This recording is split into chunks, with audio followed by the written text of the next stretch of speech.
Hello everyone, আসসালামু আলাইকুম। গরুর গোয়ালঘর সবসময় পরিষ্কার রাখা অত্যন্ত জরুরি, কারণ নোংরা পরিবেশে রোগ জীবাণু সহজে বাধা আসে। গোয়ালঘরে জমে থাকা গোবর, প্রস্রাব ও ভেজা মাটি থেকে নানা ধরনের ব্যাকটেরিয়া, ভাইরাস ও পরজীবী সৃষ্টি হয়, যা গরুর স্বাস্থ্যের জন্য মারাত্মক ক্ষতিকর। তাই প্রতিদিন অন্তত একবার গোয়ালঘর ভালোভাবে পরিষ্কার করা উচিত এবং নিয়মিত গোবর ও ময়লা অপসারণ করতে হবে। এতে গোয়ালঘর থাকবে শুকনো ও স্বাস্থ্যসম্মত। পরিষ্কার গোয়ালঘরে গরু থাকলে তারা স্বাচ্ছন্দ্যে বিশ্রাম নিতে পারে এবং মানসিকভাবেও ভালো থাকে। নোংরা ও দুর্গন্ধযুক্ত পরিবেশে গরু অস্বস্তিতে ভোগে, যার ফলে খাবার অনীহা দেখা দেয় এবং দুধ উৎপাদন বা ওজন বাড়ার হার কমে যায়। কিন্তু পরিচ্ছন্ন পরিবেশ গরু স্বাভাবিক খাবার গ্রহণ করে, হজম শক্তি ভালো থাকে এবং শরীর সুস্থ থাকে।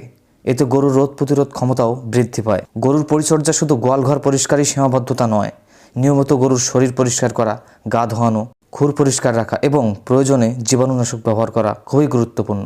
এতে চর্মরোগ, খুরা পচা রোগ ও অন্যান্য সংক্রামক রোগের ঝুঁকি কমে যায়। পাশাপাশি পরিষ্কার পানির ব্যবস্থা এবং সুষম খাবার নিশ্চিত করলে গরুর স্বাস্থ্য আরও ভালো থাকে। যখন গরুর স্বাস্থ্য ঠিক থাকে, তখন তাদের গ্রোথ বা বৃদ্ধি স্বাভাবিকের চেয়ে ভালো হয়। সুস্থ গরু দ্রুত ওজন বাড়ায়, দুধ উৎপাদন বেশি হয় এবং কর্মক্ষমতা বৃদ্ধি পায়। এতে খামারির লাভও বাড়ে। তাই বলা যায়, গরুর গোয়ালঘর সবসময় পরিষ্কার রাখা, নিয়মিত পরিচর্যা করা এবং স্বাস্থ্যসম্মত পরিবেশ নিশ্চিত করা গরু পালনের সবচেয়ে গুরুত্বপূর্ণ দিক। এতে গরু থাকবে সুস্থ সবল। তো আজ এই পর্যন্ত। নতুন কোনো ভিডিও নিয়ে আবার দেখা হবে ইনশাআল্লাহ।